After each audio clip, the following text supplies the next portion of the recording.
volta à Pergunta do Doutor. Estamos ainda aqui com o Dr. João Gabriel.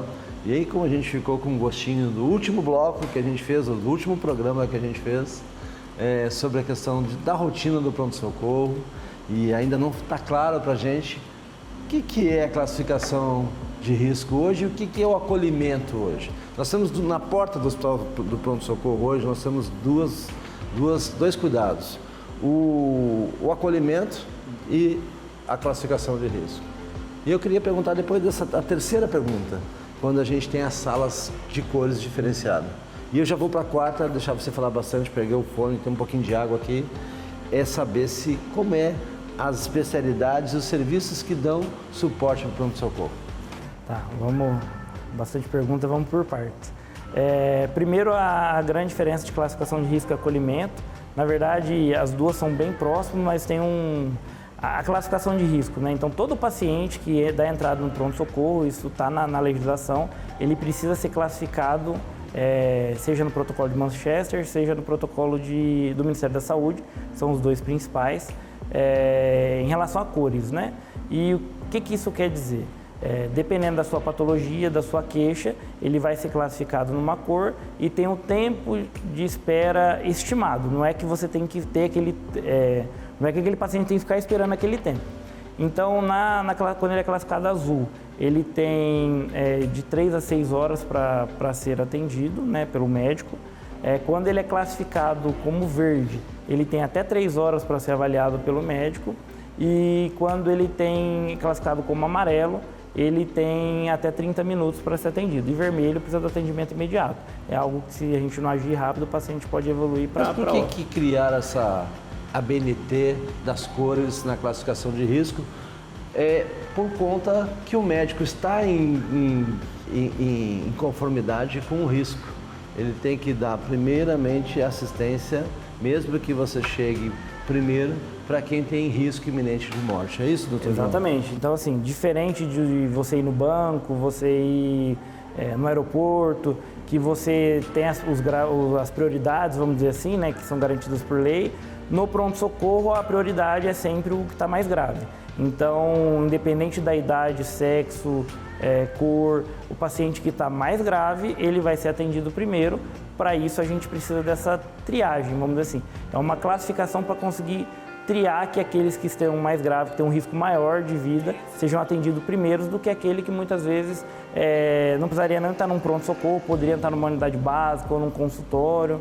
E aí o protocolo de Manchester foi o primeiro que foi feito, né? Ele foi feito lá na Inglaterra e depois foi trazido para o Brasil. Eu sempre achei que o protocolo de Manchester tinha vindo de Portugal, mas o doutor é mais experiente que eu, falou que vem da Inglaterra.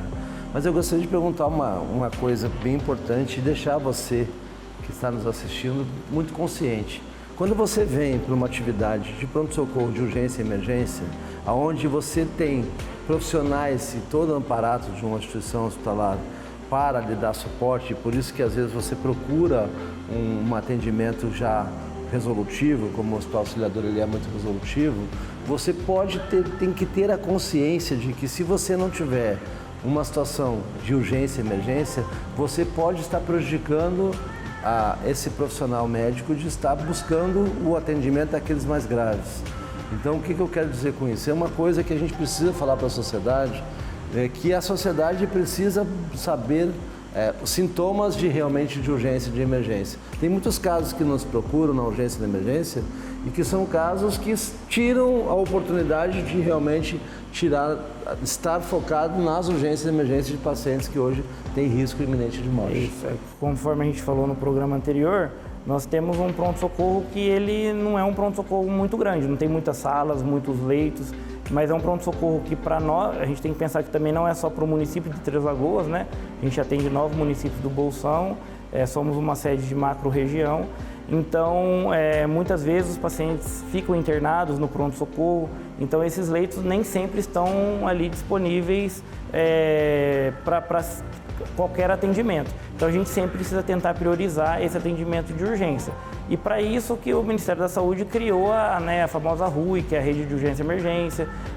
Lembrando que a RUI ela tem vários componentes, né? E aqui no nosso município, o principal componente hospitalar somos nós, mas dentro da RUI tem a UPA, tem o SAMU, tem as unidades básicas de saúde. Então, todos esses juntos, né, a gente fala que formam uma própria rede, deveria fazer esse atendimento de qualidade aí deveria e faz, né, esse atendimento de qualidade para a população.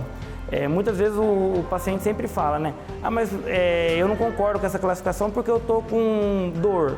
Sim, dor é um sintoma importante, né? Ninguém gosta de sentir dor, a gente tenta amenizar a dor assim que possível, mas muitas vezes a sua dor é algo não tão grave quanto um paciente infartado, um acidente de trânsito que tem um paciente entubado, um caso de um AVC que o paciente precisa fazer uma medicação rápida, porque senão a chance de sequela é muito grande, um infarto que se eu não agir rápido, esse paciente pode evoluir para óbito ou pelo menos uma sequela grave aí, cardíaca ou qualquer outra sequela. Então, por isso que no pronto-socorro, no componente hospitalar, a gente sempre tenta priorizar esses atendimentos mais graves, né? Os atendimentos que pela triagem é classificado como amarelo e vermelho. Os atendimentos verde e azul, prioritariamente, não quer dizer que são exclusivamente, prioritariamente deveriam ser atendidos tanto na UPA quanto na rede básica, seja UBS ou equipe de saúde da família. Hoje a gente vê que o que mais precisa, e assim, isso não é Três Lagoas, é a nível Brasil, é o que a gente chama de educação em saúde, né? A população ela não é educada para onde procurar. Então, pensando como era na década de 80, década de 90, municípios igual Três Lagoas tinham uma porta de entrada só. Então, o pessoal sempre procurava essa porta de entrada, que muitas vezes era a porta de entrada hospitalar. E aí, até hoje, se tem essa cultura, mesmo que nos últimos anos foi criada essa rede e tudo mais. Então, a gente precisa dessa educação em saúde para que a população entenda, troca de receita não é no pronto-socorro, troca de receita eu preciso ir na unidade básica de saúde que eu vou ter um médico lá para fazer essa troca. Preciso de exames para acompanhamento de hipertensão, diabetes, também é na unidade básica de saúde. É um paciente que teve um trauma, não tem uma suspeita de fratura, mas está com uma dor, essa analgesia pode ser feita na UPA, não precisa necessariamente ser feito no hospital terciário. E deixar o hospital terciário para que o que realmente, vamos dizer assim, é mais grave, o que a gente precisa atender. A gente vê muitas vezes pacientes graves indo para a UPA e pacientes leves indo para o hospital auxiliador, invertendo essa rede. E isso é muito ruim, como você falou. Eu deixo de dar aquele primeiro atendimento rápido para um paciente que necessita, porque muitas vezes eu estou atendendo um paciente que poderia ser resolvido na rede, né? Olha, eu ainda fiquei com desejo de conversar muito mais com o Dr. João, porque eu ainda não conversei com o Dr. João sobre como é que funciona as clínicas e serviços que estão hoje à disposição do Serviço de Urgência e Emergência. No próximo programa eu vou pontuar isso com o Dr. João Gabriel, porque eu quero no nosso próximo bloco do Pergunta do Doutor falar um pouquinho da coordenação da regulação de leitos, que o Dr. João Gabriel também é hoje o coordenador.